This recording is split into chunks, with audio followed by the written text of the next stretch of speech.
You know, right now I'm walking here in the middle of the night in China. It's peaceful, it's bright, and it feels safe. Generally safe. And I want you to imagine this with me for a moment. There are street cleaners still walking. There are late night stores opening. There are people walking their dogs. Delivery riders passing by. A few students walking home. It's not empty. It's not dangerous. It just feels normal. As someone who has lived abroad before, I often think about one simple question. Why can I walk like this in China? While in many foreign countries, people hesitate to even take out the trash at night. People like to talk about values, systems, freedom, ideology, but for ordinary people, what we really want is much simpler. Not slogans, just not being afraid on the way home. Today, I want to share something from the perspective of an ordinary Chinese person. Why this sense of safety is something you can literally feel in China, and why in some foreigners' society safety feels like a luxury. This is not about politics, not about nations, just about everyday life. And I want to be very clear. I'm not saying one place is good and other is bad. I'm saying they operate differently, and those differences shape daily life in ways people often don't notice. Okay, reason one, visible police presence. In many Western countries, people do patrol, yes, but the density is low, and ordinary people often don't feel their presence. And when something happens, police may take a long time to arrive because they simply have too much area to cover. If you call them, you are not always sure they'll come quickly. In China, you see patrols in all kinds of places. Nightlife areas, residential neighborhoods, small alleys, even rural towns, on foot, on motorcycles, in patrol cars, and at 3 a.m., even all night. This isn't exaggeration. This is daily reality. My daughter is 14. If she wants to go downstairs at midnight to buy a snack, she goes by herself. No fear, no hesitation. And I don't have to follow her secretly behind the trees like a spy. I just let her go because I know she'll be fine. If you tell this to some Western parents, they think you're joking. This is a difference, visible everyday safety. And safety you can see is safety your body naturally trusts. Reason 2. Cameras are tools, not politics. When many Western audiences hear camera, they immediately think of civilians or ideology. That's a cultural difference. In China, when people hear camera, they think of kids' safety, stolen bike be found, evidence if something happens, protection from random violence. Cameras don't watch ordinary people. They watch people who want to harm ordinary people. Most Chinese never think of cameras unless they lose something. Then they are grateful they exist. If a person can't walk safely at night, what privacy are we even talking about? Safety is not an abstractive idea.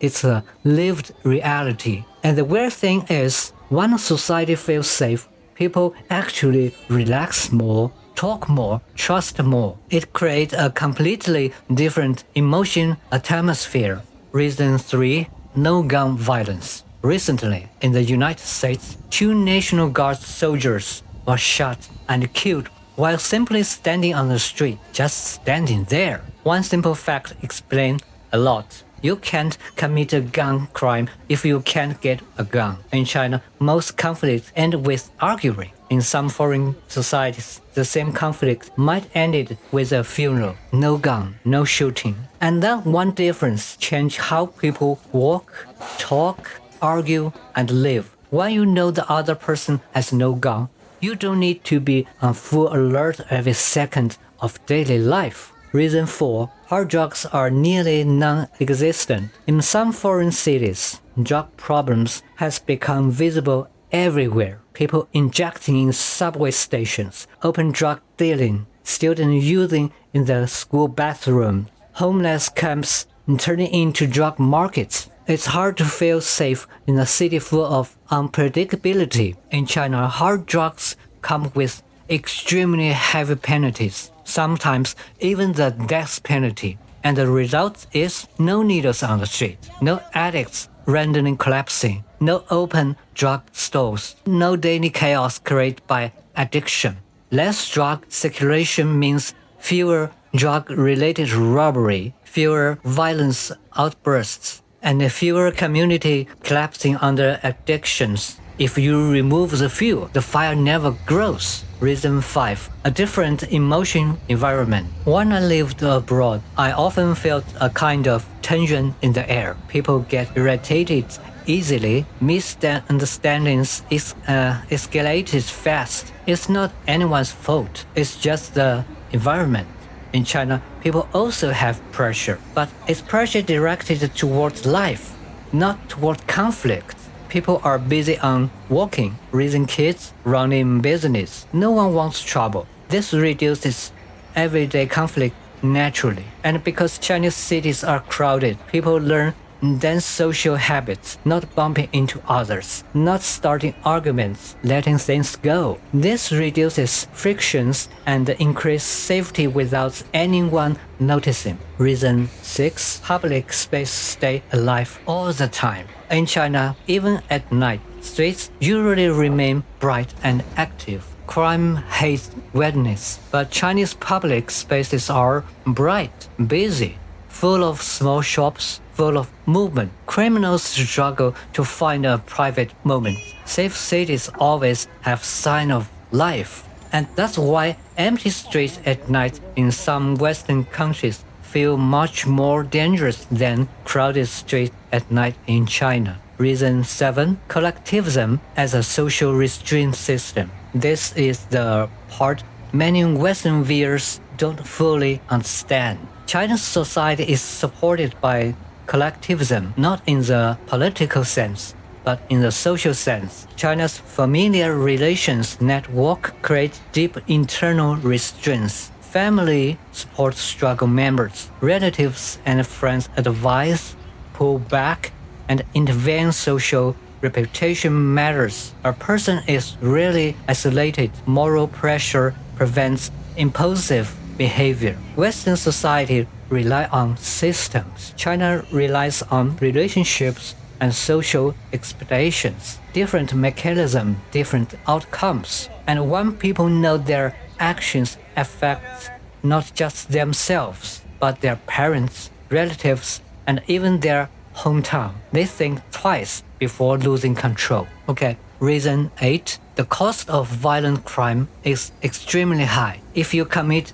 a serious violent crime in China, your life is basically over. Not only because of legal punishment, but because find work become extremely hard. The community won't accept you. Your social record is destroyed. Your family pressure is enormous. Meanwhile, in some foreign cities, a person can be arrested more than 10 times in a year and still walk around freely. And the simple cause and effect is low cost, high crime, high cost, no crime. This isn't ideology, it's math. And China understands the emotion security depends on predictable consequences. Reason 9. People don't fall into despair as easily. China absolutely has problems. High rent in big cities, medical costs still worry families, and tough competition. No one is denying that. But despair isn't created by money alone.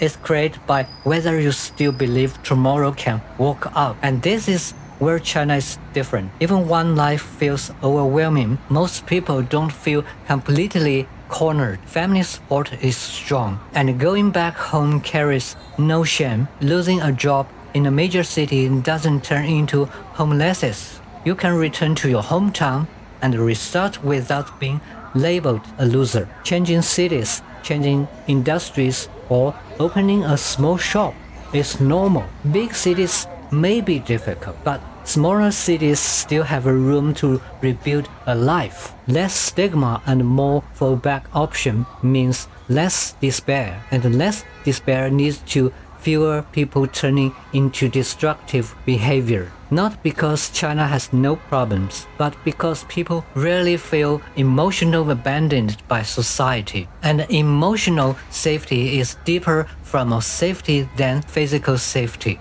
Okay, last reason 10. Society doesn't romanticize chaos. I choose some Western viewers may not like. In certain Western culture, rebellion, anti-system behavior, and breaking rules as seen as cool. In movies, it is cool. In real life, it is dangerous. China values order, predictability, stability, normal daily life, a peaceful future. Not every society sees chaos as courage. And one society doesn't celebrate chaos. It doesn't accidentally encourage people to test the boundary of danger. Okay, I'm not here to praise anyone or criticize anyone. I'm simply speaking as an ordinary Chinese person. Safety is not a theory, it's a result. And in China, you can feel that result in your daily life. When I walk at night, when my daughter buys snacks alone at night, when families stroll outside without worry. You don't need an explanation. The feeling speaks for itself. If you'd like to hear more honest, real comparison between China and the world, feel free to subscribe, leave a comment, and share your view. Your thoughts might become the next topic. Thank you for watching. See you in the next video.